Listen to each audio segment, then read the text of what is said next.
Hello everyone बच्चों, आज हम पढ़ने वाले एनसीईआरटी मैथ क्लास 10th में चैप्टर 4 क्वाड्रेटिक इक्वेशन एक्सरसाइज। बच्चों 4.3 का हम क्वेश्चन नंबर 2 पढ़ेंगे। एक बार क्वेश्चन नंबर 2 को बुक से भी हम देख लेते हैं।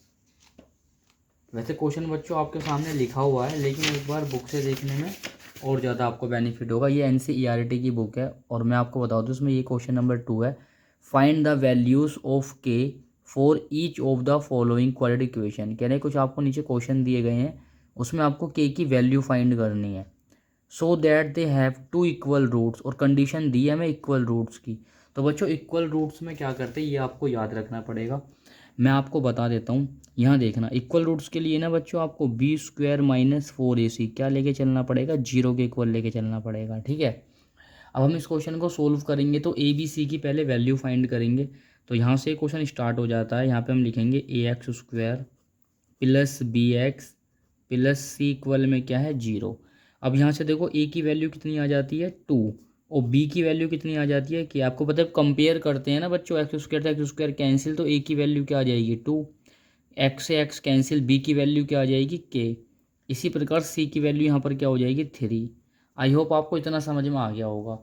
अब लिखेंगे roots equal, two equal root. ठीक है, ऐसे लिख के दिखाओ, वैन टू इक्वल रूट्स लिखो या इक्वल रूट लिखो, बात एक ही है। वैन टू इक्वल रूट, जब रूट्स क्या हो, इक्वल हो। तो बी स्क्वायर माइनस 4ac को हम जीरो के इक्वल लेके चलेंगे। अब यहाँ देखिए, b क्या है हमारा बच्चों, k माइनस 4 मल्टीप्लाई a की वैल्यू क्या है, 2 मल्टीप्लाई c की वैल्यू कितनी है, 3 इक्वल में क्या आ जाएगा, जीरो। इतना करने के बाद अब देखिए, थोड़ा सा इसको ऊपर कर लेते हैं ताकि आपको और अच्छे से समझ में आए। ये यहाँ पे कर लो इतना इसको। अब यहाँ देखें, के स्क्वायर माइनस 4 2 जा 6, 6 3 जा 24 इक्वल में क्या हो जाएगा, जीरो। 24 माइनस का उस साइड गया है तो किसका हो जाएगा, प्लस का। स्क्वायर है बच्चों, क्या बन जाएगा यहाँ पे आके, रूट बन जाएगा। और आप सभी जानते हो 24 के जब आप एलसीएम लोगे, उसे ब्रेक करोगे तो 2 × 2 × 2 × 3 आएगा ये। 2 2 जा 4, 4 2 जा 8, 8 से 24। अब देखेंगे ध्यान से, पेयर में से एक 2 क्या आ जाएगा बाहर, देखो यहाँ पेयर बन रहा है। ठीक है, यहाँ पे क्या बना हुआ है, पेयर बनना है 2 का, तो पेयर में से एक 2 तो बाहर आ गया। और ये 2 3 जा 6 ये रह गया अंदर। और याद रखना क्वाड्रेटिक इक्वेशन में जब भी रूट से आप कुछ सॉल्यूशन करते हो तो वो प्लस माइनस में आता है। ठीक है, इसका मतलब क्या है, प्लस का भी है और माइनस का भी है। तो ये हो गया आपके फर्स्ट वाले का आंसर। अब हम चलते हैं सेकंड वाले की तरफ। तो सेकंड वाले को ना ध्यान से देखना। अब तो सबसे पहले मुझे इसको थोड़ा सोल्व करना पड़ेगा। के एक्स के अंदर इंटू कर रहा हूँ तो क्या हो जाएगा, ये के एक्स स्क्वायर, और माइनस के एक्स के 2 में कर रहा हूँ तो क्या हो जाएगा, 2 के एक्स, और प्लस का क्या हो जाएगा, 6 इक्वल में क्या है, जीरो। अब देखिए, अब मैं इसकी कंपेयर करूँगा अपनी क्वाड्रेटिक इक्वेशन से, जो क्या होती है, A X square plus B X plus C equal में क्या है, जीरो। एक्स स्क्वायर कैंसिल, तो ए की वैल्यू कितनी आ जाएगी, के आ जाएगी। एक्स से एक्स कैंसिल, तो बी की वैल्यू कितनी आ जाएगी, माइनस का 2 के, और सी की वैल्यू कितनी दी गई है, 6। आई होप बच्चों आपको इतना समझ में आ गया होगा। अब हमें क्या करना है, देखो अब हमें लिखना है वही वैन इक्वल रूट, कि जब आपके रूट कैसे हैं, इक्वल हैं।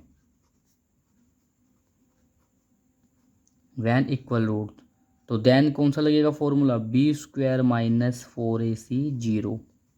बी हमारा है माइनस का 2 के, तो यहाँ लिखो माइनस का 2 के का स्क्वायर माइनस 4 मल्टीप्लाई ए की वैल्यू कितनी है, के, और सी की वैल्यू कितनी है, 6 इक्वल में क्या है, जीरो। माइनस 2 का स्क्वायर क्या होगा बच्चों, 4 होगा। ठीक है, 2 का स्क्वायर 4 होता है, माइनस करेंगे तो माइनस माइनस क्या हो जाएगा, प्लस हो जाएगा, और ये आ गया साथ में के स्क्वायर 24 के इक्वल में क्या है, जीरो। अब देखें यहाँ पर,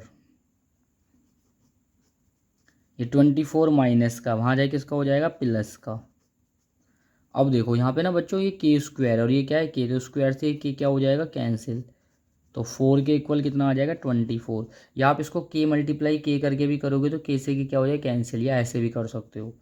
अब यहाँ पे हमें क्या देखना है कि भाई ये 4 मल्टीप्लाई में यहाँ पर आएगा तो डिवाइड में, और 4 से कितना होता है, 24, तो के की वैल्यू कितनी आ गई, 6। तो बच्चों इस टाइप का क्वेश्चन ना बोर्ड एग्जाम में पूछ लिया जाता है एनसीईआरटी में, कि भाई आपको एक इक्वेशन दी है, उसको आपको सोल्व करना है, के की वैल्यू फाइंड करनी है, वो भी किससे, इक्वल रूट से।